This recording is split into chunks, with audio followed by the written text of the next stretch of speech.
தன்னுடைய மனதை திறந்து அவளோடு கூட பேசுறார்.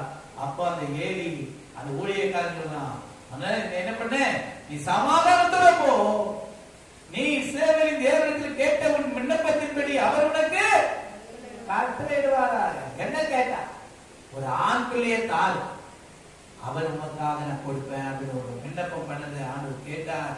அல்லேலூயா. கேட்பார் என்று சொல்லி அனுப்பிச்சார். அப்புறம் பாருங்க, அப்பொழுது அவள் உம்முடைய அடியாளுக்கு உம்முடைய கண்களில் தயை கிடைக்க கடவுது என்றார். பின்பு அந்த ஸ்திரீ புறப்பட்டு போய் போஜனம் செய்தார். அது வரைக்கும் அழுது ஜெபித்து ஆண்டவர் சமூகத்தில் இருந்தார்.